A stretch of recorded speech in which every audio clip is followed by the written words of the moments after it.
Assalamualaikum warahmatullahi wabarakatuh. Teman-teman semua, apa kabar? Senang sekali saya Nino Budianto bisa hadir di sini sebagai host Anda. Selamat datang di Ruang Tengah, persembahan dari cariustad.id yang menghadirkan Islam wasatiyah, Islam moderat yang dilandasi rahmatan lil alamin. Sejalan dengan semangat wasatiyah yang berjalan di tengah, terbuka kepada berbagai pandangan dan senantiasa mengajak untuk selalu kritis belajar atas berbagai topik dari berbagai sumber. Pada kesempatan ini kita akan membahas berbagai pertanyaan yang sering timbul atau muncul di fitur Tanya Ustadz dari platform Cari Ustadz.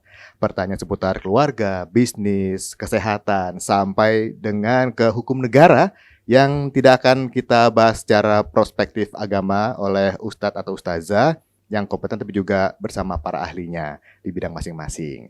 Nah, di sini kita akan berkolaborasi dengan Inspigo, aplikasi podcast Indonesia untuk upskill diri, podcast inspiratif dari speakers terkurasi seputar karir, skill, wellness, dan juga relationship.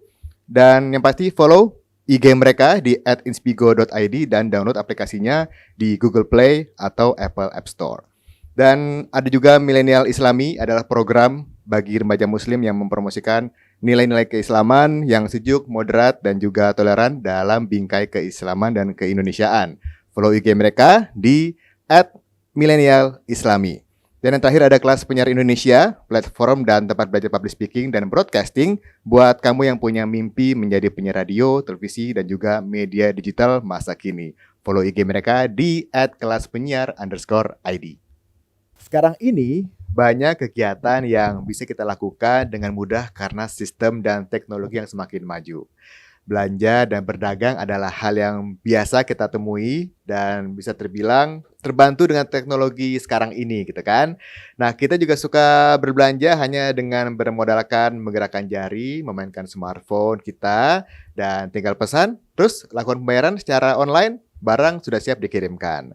Begitu pula dengan perdagangan, kita tinggal pasang foto ataupun video produk yang mau kita jual, tinggal tunggu pembeli yang mau pesan dan melakukan pembayaran, lalu tinggal kita kirim ke pembeli. Tapi kira-kira sistem itu sah nggak ya sebetulnya jual beli online seperti ini ya? Dalam hukum Islam apakah ini diperbolehkan? Dan kita akan ngobrol-ngobrol nih sama Ustadz Abdul Aziz dari Cari Ustadz, dan juga ada Anugrah Aditya, KOL and Marketing Communication Lead Jakarta Sneakers Day. Assalamualaikum Pak Ustadz. Waalaikumsalam warahmatullahi wabarakatuh. Assalamualaikum Adit. Waalaikumsalam. Sehat? Alhamdulillah. Alhamdulillah. Semangat sekali nih kita ya ngobrolnya nih. Seru banget nih karena lagi marak banget zaman sekarang.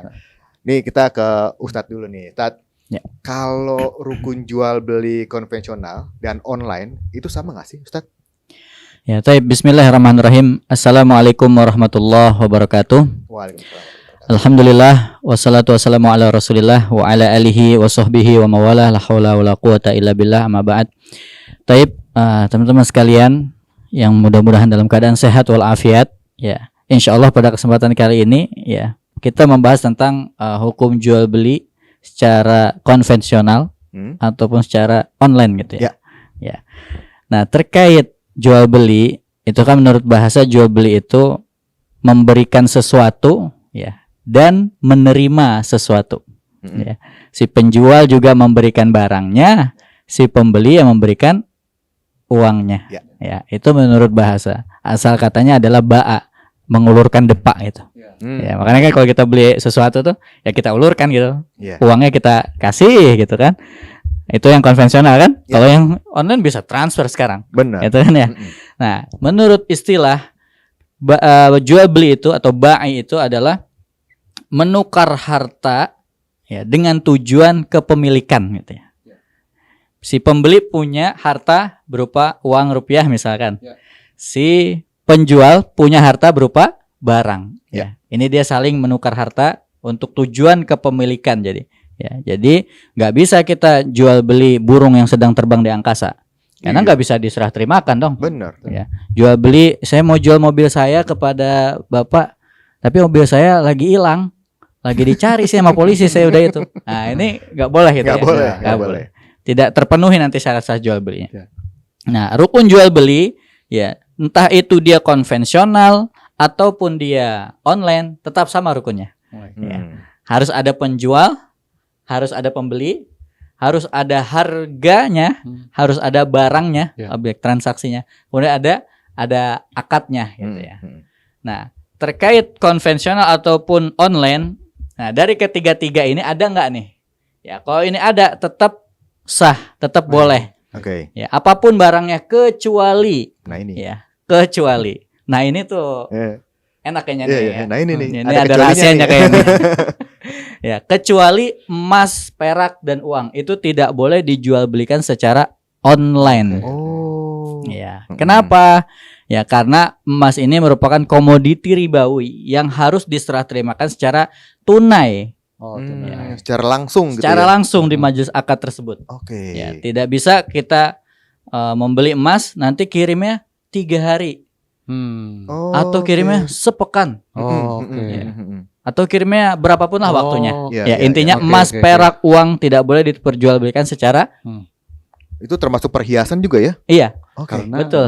Karena emas dia. nilainya valuasinya akan bisa berubah ya dalam Betul. hitungan hari ya. Oh, Ya, oke. karena sejarahnya Mm-mm. emas itu Mm. tidak pernah berkurang, tidak pernah Betul, turun maksudnya. terus bertambah. Iya, terus bertambah. Ya. Iya, iya, Sejarahnya dari tahun ke tahun, Oke. ya tidak pernah. Makanya oleh karena itu dilarang lah kalau misalkan jual beli secara online, ya jenisnya itu adalah emas, perak, gitu. Harus Mm, mm, tunai gitu Iya, ya, iya, harus iya. tunai. Nah itulah yang kita harus perlu pahami ya terkait hukum jual beli secara konvensional maupun secara online gitu ya. Nah terkait dari ketiga barang tadi, uang, perak ataupun emas, maka itu diperbolehkan untuk jual beli secara online tadi ya. Asal oke. itu syarat sah jual belinya terpenuhi. terpenuhi. Oke. Syarat sah jual beli itu ada 7. Hmm.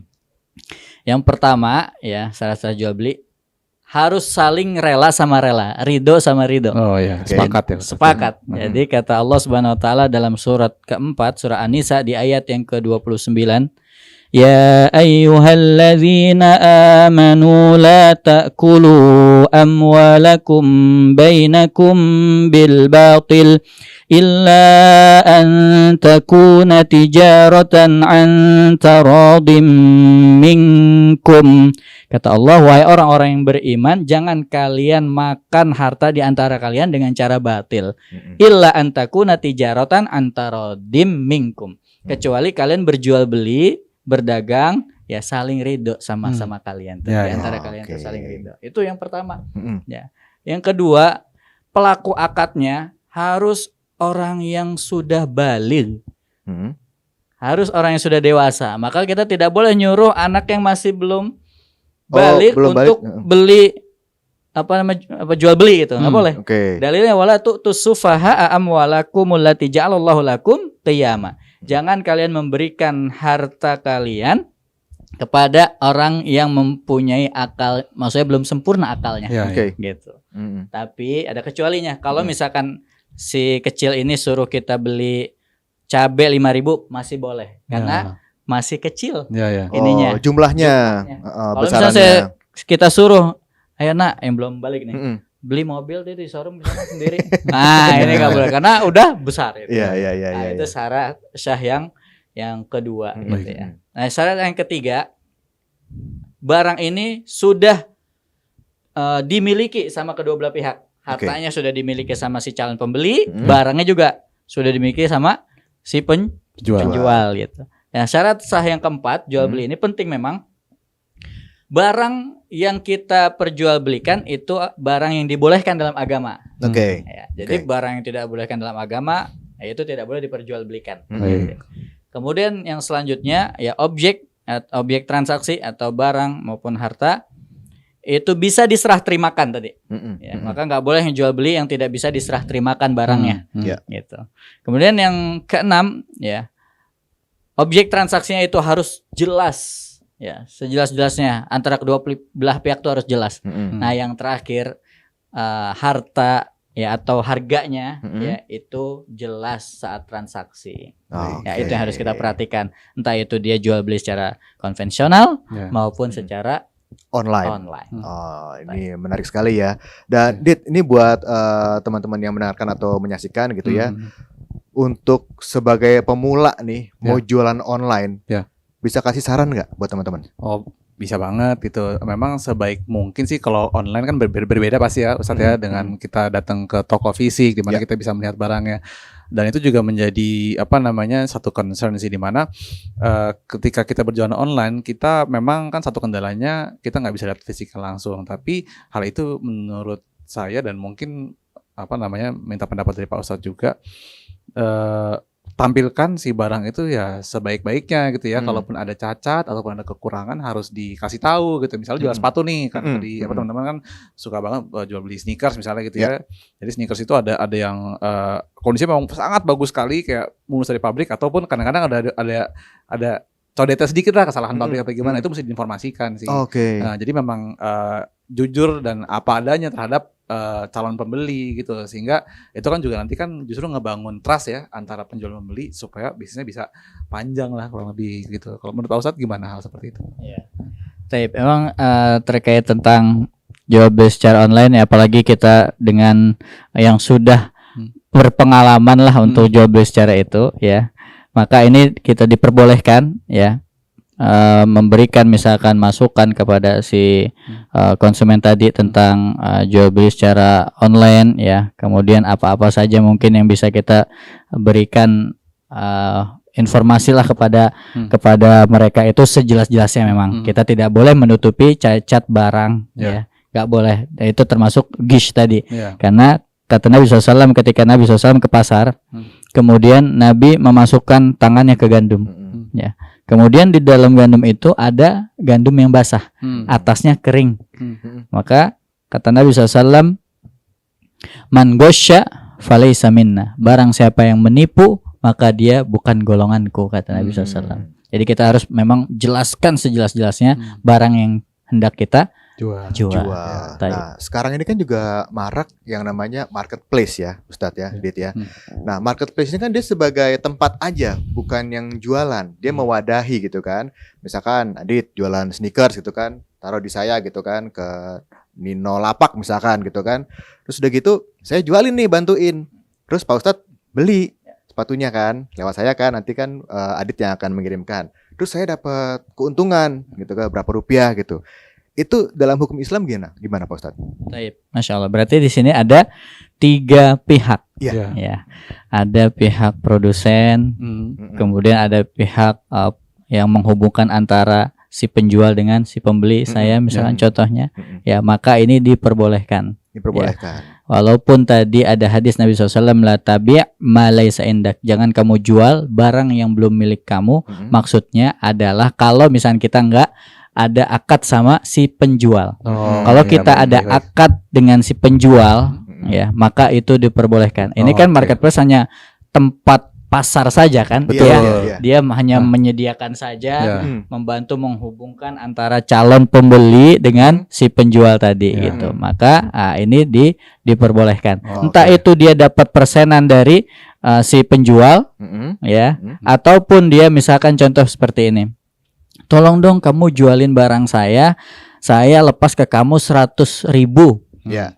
Dan tolong kamu jangan naikkan harga, jangan markup harga. Nanti kamu dapat dari saya 2,5% dari 100.000 itu. Kalau misalnya si marketplace-nya oke, berarti udah nggak boleh naikin harganya. Karena udah kesepahaman ya. Ada kesepahaman. Ada juga yang model seperti ini. Saya menjual barang ini 100.000. Terserah kamu mau jual kepada konsumen berapa, terserah, itu rezeki kamu. Intinya ke saya bayar 100.000. Itu pun boleh. Boleh juga. Iya. Berarti harus adanya kesepakatan ya. Iya. Kesepakatan. Sama seperti pasar tradisional, banyak tukang sayur di situ kan, banyak kios-kiosnya kan. Nah, tukang sayur mungkin bayar kiosnya per bulan berapa ke yang punya pasar gitu ya. Mirip-mirip gitu ya. Iya. Tapi kalau misalkan ada pihak pembiayaan, nah jadi ada 4 pihak nih, ada penjual, ada pembeli, ada marketplace, dan juga ada pihak pembiayaan. Nah itu gimana kalau untuk pihak pembiayaan? Pembiayaan contohnya seperti apa kasusnya? Misalnya memakai satu aplikasi pembayaran gitu kan. Oh ya. Untuk membayarkan apa yang dibeli di marketplace itu. Nah itu terus si yang punya pembiayaan dia dapat persenan juga dari situ. Nah itu gimana hukumnya? Boleh juga. Boleh juga. Iya, contoh nggak jauh seperti ini. Contoh misalnya saya punya barang, Mm-mm. ya, tolong Mas jualin barangnya. Mm-mm. Nanti konsumennya transfer aja ya ke Masnya. Mm-mm. Nanti kita hitung-hitungan di belakang aja lah, Oke. berapa persen atau berapa. Mm-mm. Ya, itu diperbolehkan. Perbolehkan. Itu kan metode aja. Sebenarnya seperti ini kan masuknya berarti dompet digital gitu. Ya, Ya. kurang Ya, lebih. seperti dompet digital ya. Nah, itu seperti metode aja, sistem aja Oke. untuk memudahkan si konsumen tadi gitu ya. Sama aja sebenarnya dompet digital itu sama aja seperti dompet saku. Sebetulnya. Gitu. Sebetulnya sama aja. Oke. Baik, jadi itu diperbolehkan. Diperbolehkan Ya, ya. selama tadi akadnya dengan si penjual ini yang punya barang ini Hmm. jelas. Jelas Oh, ya. iya, iya. Oke. Nah, Dit, ini Ya. selain yang namanya apa namanya jualan online kan juga ada yang istilahnya itu COD, COD. cash On on delivery. delivery. Ya. Jadi baru bayar ketika ketemu gitu ya. Ya.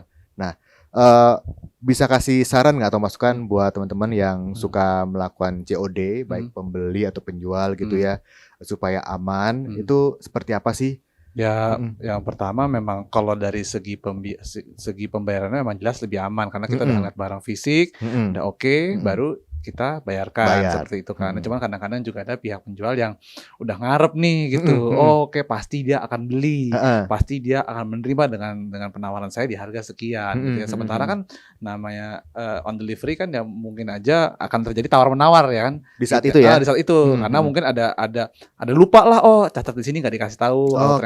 ternyata nah itu mesti pesan dari gue cuman kayak pihak penjualnya juga mesti terbuka pikirannya dan Mhm. apa harus ada ekspektasi bahwa akan Mhm. terjadi proses tawar menawar tersebut gitu Oh, karena oke. pasti akan akan beda kan feel ketika kita belanja online sama Melihat ngeliat fisik. barangnya secara langsung. Jadi Hmm. ya terbuka aja sih sebetulnya sama itu karena itu menurut gua akan lebih fair nantinya Mm-mm, dalam mm-mm. kita bertransaksi sih seperti itu. Oke, berarti si penjualnya juga harus terbuka bahwa Iya. nanti di saat ketemu Akan ada tawar menawar ada lagi. kemungkinan ada tawar menawar lagi nih ketika Iya. si pembeli melihat barangnya Iya. secara langsung gitu ya. Iya, heeh. Gitu. Atau juga untuk pembelinya Hmm. apakah dia kalau misalkan udah oke kita COD itu akan harus jadi beli atau boleh nggak jadi atau gimana tuh? Ya itu juga ada satu kemungkinan yang mesti dihadapin ya karena biar bagaimanapun ya kan namanya manusia mungkin lupa Iya, gitu iya, ya, iya. mungkin ada kekeliruan gitu. Mm-mm. Ekspektasi itu harus ada gitu. Cuman tinggal balik ke nurani masing-masing. Mungkin kalau misalnya yang penjual datang jauh dari pelosok ke sini Iya, ya, heeh. ya kita bantulah sedikit gitu ya. Jangan gitu-gitu amat juga Iya, iya, gitu iya, ya. iya. Dan memang karena COD itu berbasis dari digital ya memang kalau bisa penjual pun di platform digital juga menjelaskan dengan sangat amat terperinci. Iya, Gitu. iya, iya, Sehingga iya. jangan sampai buang waktu juga udah ketemu Benar. nanti malah nggak jadi beli. Lebih gitu ya. baik effort di awal Effort di awal. dengan melakukan penjelasan lebih terperinci, Iya. lebih detail Heeh. supaya nanti pas ketemuan lebih Iya. lancar lah ya, Iya. nggak usah bolak-balik kasih penjelasan lagi atau nanti mungkin tawar menawarnya juga nggak kepanjangan Iya. gitu ya. Niatnya sih sebetulnya niatnya harus Iya. menjual secara jujur ya. Benar. Jangan niat cari cuan dulu bos gitu. Karena Jadi memang nama kan ini itunya ya. nama itunya. online ya Mas ya. Iya. Jadi Iya. memang kalau online ini kan para ulama pun berbeda pendapatnya. Iya. Bahkan mazhab Syafi'i jual beli secara online itu hukumnya haram. Oke. Mazhab Syafi'i. Hmm. Padahal di masyarakat Indonesia mayoritas menggunakan mazhab Syafi'i. gitu. Ya. Tapi mazhab Imam Malik membolehkan jual beli secara online, tetapi harus menjelaskan sedetail-detailnya barang tersebut. Seakan calon pembeli itu melihat barangnya itu di depan matanya. Oke. Iya. Dan langsung. Iya. Ya, itu pendapat Imam Malik. Ya. Ada satu lagi pendapat Imam Abu Hanafi. Mm-mm. Ya. Imam Abu Hanafi ini berpendapat bahwa boleh jual beli online, ya walaupun tidak dijelaskan spesifikasinya, tapi memiliki hak khiyar. Hak khiyar itu hak pilihan. Ya. Ketika contoh tadi COD tadi, ketika barangnya sudah sampai, maka konsumen atau pembeli tadi boleh memilih hak khiyar tadi. Iya. Mau melanjutkan akad boleh, Hmm. mau membatalkan akad boleh. Oke. Gitu. Ya, Ya, luar biasa Luar ya. biasa. Ini penjelasannya sangat detail dan sharing pengalaman dari Adit juga luar biasa. Terima kasih Pak Ustadz, Adit, waktunya sama-sama. ngobrol-ngobrolnya, Ya. insight-insight luar biasa. Mudah-mudahan bermanfaat buat yang menyaksikan ataupun yang mendengarkan. Ya. Dan semoga puasanya lancar-lancar nih dan Amin, sehat-sehat sampai nanti insyaallah. Lebaran ya. Amin. Oke, Insyaallah. terima kasih. Ya. Dan terima kasih juga untuk yang sudah hadir di sini. Kita ketemu lagi di episode berikutnya. Wassalamualaikum warahmatullahi wabarakatuh. Waalaikumsalam. Waalaikumsalam warahmatullahi wabarakatuh.